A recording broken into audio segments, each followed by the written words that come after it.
भारत की तारीफ करने पर चीनी मीडिया की तरफ से चीन के अखबार ग्लोबल टाइम्स ने भारत की जिस तरीके से तारीफ की है उसमें अमेरिकी धमकियों के बावजूद रिश्ते मजबूत करने की बात कही गई है। गहरे होते भारत रूस संबंधों से पश्चिम की चिंता के बारे में तो बात की गई है, लेकिन उसी चिंता के बावजूद, उन्हीं अमेरिकी धमकियों के बावजूद मजबूत होते रिश्तों का जिक्र इसमें किया गया है।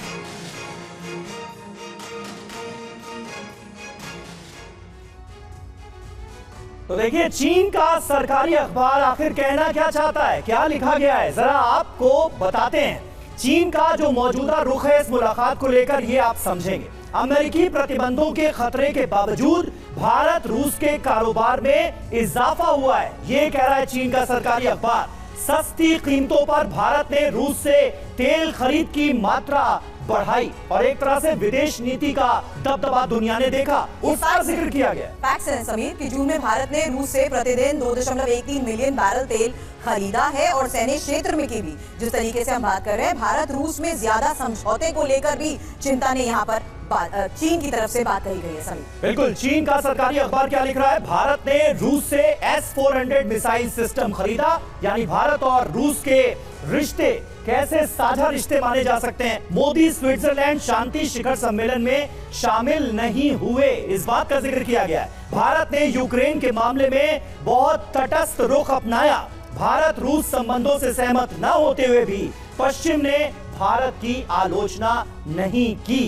इन तमाम बातों का जिक्र किया गया है ग्लोबल टाइम्स। हालांकि रूस से खरीदे तेल को यूरोप को बेचकर भारत ने जिस तरीके से मुनाफा कमाया है, ये बात भी चीन के सरकारी अखबार में लिखी गई है। लेकिन श्रीवास्तव सर, अब क्योंकि हम जिस लिहाज से यहाँ पर चर्चा कर रहे हैं, पूरी दुनिया की इस पर नजर का तो हम बार बार जिक्र कर देते हैं। टाइमिंग इंपॉर्टेंट हो जाती है, जहाँ वॉशिंगटन में ही नेटो की बैठक, और नेटो की बैठक के दौरान यहाँ पर यूएस के साथ संबंध और रूस के साथ भारत के संबंधों के लिहाज से चर्चाएं हो रही है।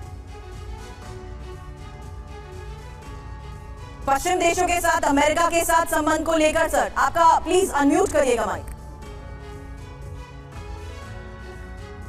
चीन के लिए अपने आप में ये एक बहुत एक तरीके से पोक स्ट्रेटजी मैं कहूंगा, वो जानबूझ करके इन चीजों को लिख रहे हैं।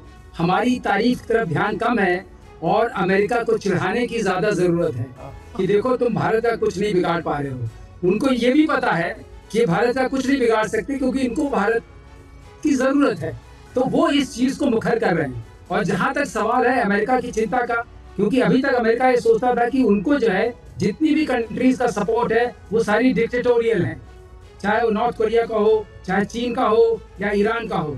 अब उनको ये समझ में आ रहा है एक डेमोक्रेटिक कंट्री जो कि डेमोक्रेसी, लार्जेस्ट डेमोक्रेसी है वर्ल्ड की, और मोदी कोई इकलौते इंसान नहीं है, वो 140 करोड़ देशवासियों का प्रतिनिधित्व करते हैं और उनके द्वारा चुने हुई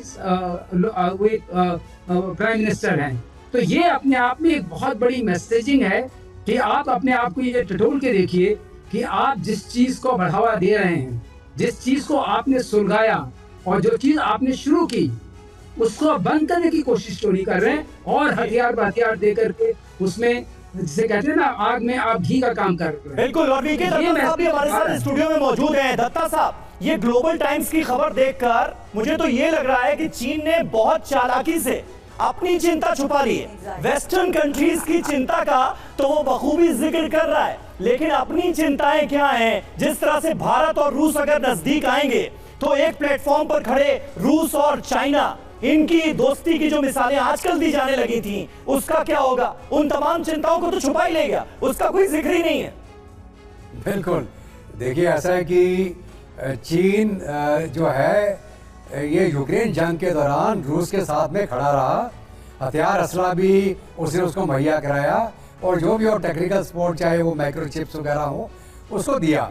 तो ये पूरा दुनिया में माना गया कि Russia, China, Iran, north Korea का एक गुट बन गया है।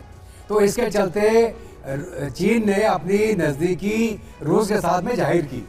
लेकिन जहाँ तक भारत का सवाल है, भारत दुनिया की सबसे बड़ी डेमोक्रेसी है। भारत एक राइजिंग पावर है, इकोनॉमिक पावर बनने जा रहा है। 5वें तो हो गया, हम तीसरे दर्जे की एक इकोनॉमिक पावर बनने जा रहे हैं। और कल पुतिन साहब ने खुद ही जिक्र किया है कि Bharat already 3rd largest economy बन चुका है। तो इसके चलते अभी चीन को ये लग रहा है कि उसकी तो इक्वेशन की कि जो एक लिमिटेड फील्ड के अंदर आप मिलिट्री सपोर्ट दे रहे हैं रूस को, और यहाँ पर क्या है, भारत एक जो सबसे बड़ी डेमोक्रेसी है जिसका वेस्ट के साथ भी उतना भाईचारा है जितना रूस के साथ में है, बल्कि रूस के साथ तो ज़्यादा है क्योंकि 77 बरस से हम लगातार एक इवन कील के ऊपर चल रहे हैं। तो चीन को ये थोड़ा खतरा है कि अगर कहीं चीन और भारत की जंग हो गई तो रूस चीन का साथ नहीं देगा और हो सकता है भारत का ही साथ दे दे और भारत को वेस्ट का भी साथ मिल जाए।